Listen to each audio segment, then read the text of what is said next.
Welcome to the end of day review for Thursday, the 16th of November 2023. Starting off with news for today, as you can see, the London session had no red folder news. The New York session had some red folder and some medium impact news.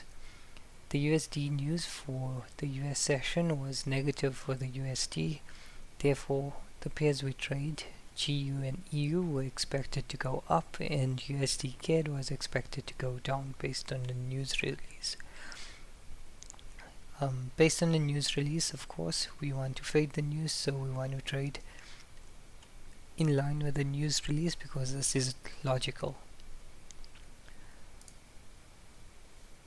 I'll start with the live trade session overview and then go from there. Starting with GBPUSD, as I mentioned in my London outlook, I was waiting for more significant backing given that we have come within the 4H ERL and we're now in the pro trend space. So I was waiting for either this worm to be tapped or for price to come down to this pro trend. As you can see, neither of that played out, and as a result we did not consider trading GBPUSD for today.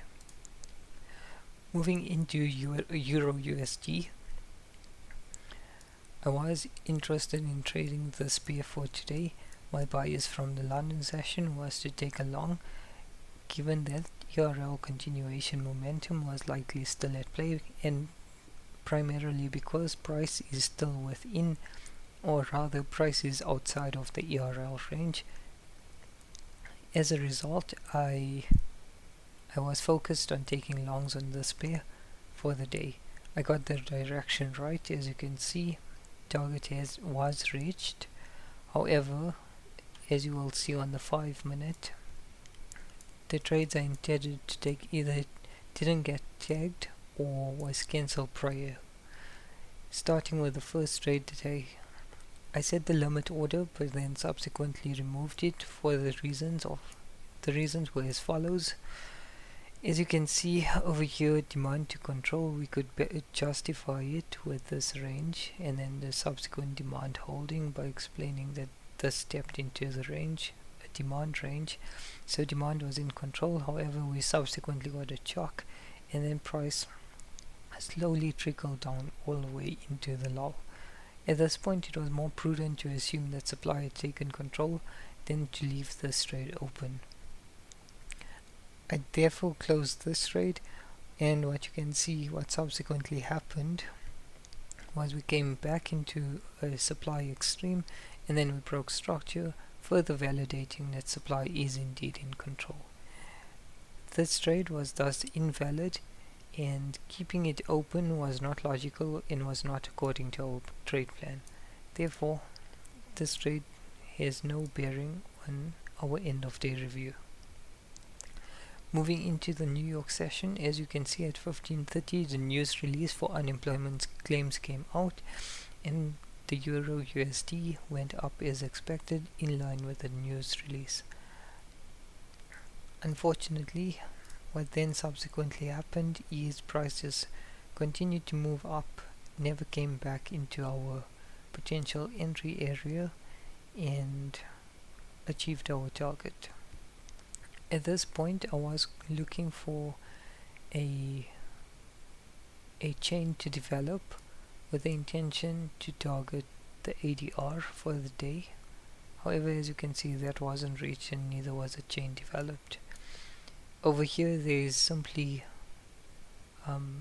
no POI to rely on. Price is just tapping the fair value gap. That is essentially the conclusion of our live trading for EURUSD. The other pair that we considered in our London outlook was USDCAD, but as you can see, in the morning we considered shorts. However, we had to consider the Asia range. We then could consider longs, but again the Asia range was not taken out.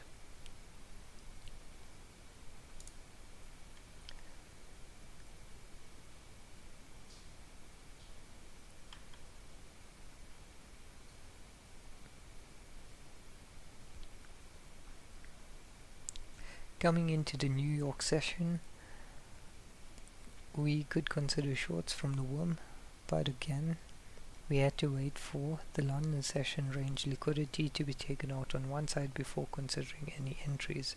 As you can see, price continued in an upward trajectory, which was against the intended news release for the day, which just invalidated any trade ideas, in addition to New York creating new highs of the day, suggesting that our intended direction to short would have been incorrect.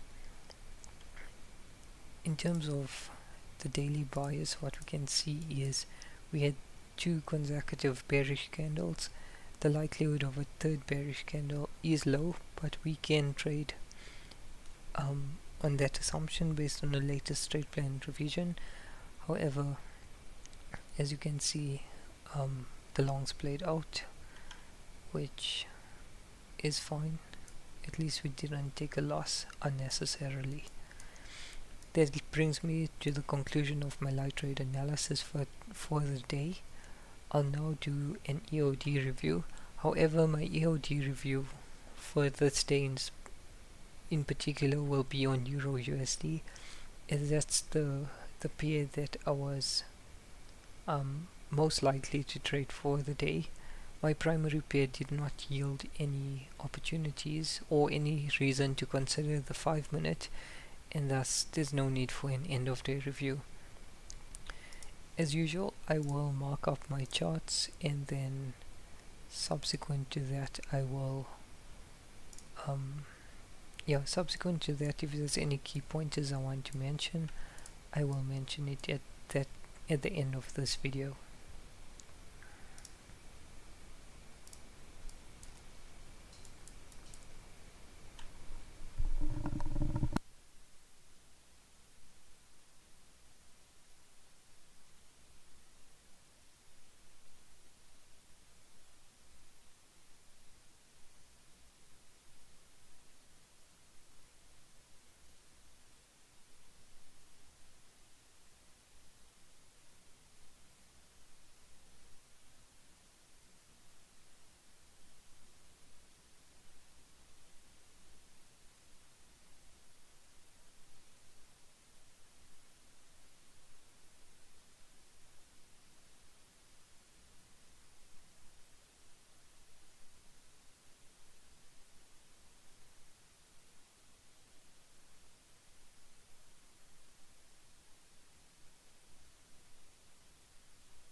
Okay, so this brings me to to the end of day review.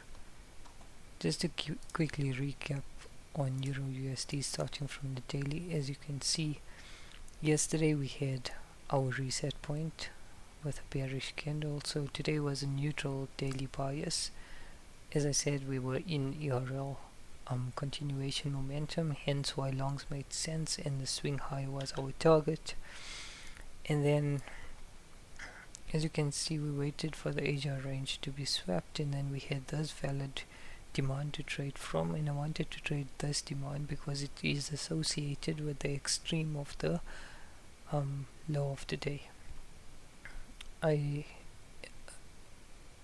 wanted to cover the low of the day because up until the end of London the extreme approach is valid. Unfortunately, what happened, supply then took control, thus invalidating this entry, so I cancelled the order. And then, as you can see, when news kicked in, price moved in the anticipated direction for the day. While it sucks that we couldn't get an entry, at least our technical analysis was right, and this forms the foundation of future trades which will be profitable. Cool. I guess then we'll chat again in tomorrow's London Outlook.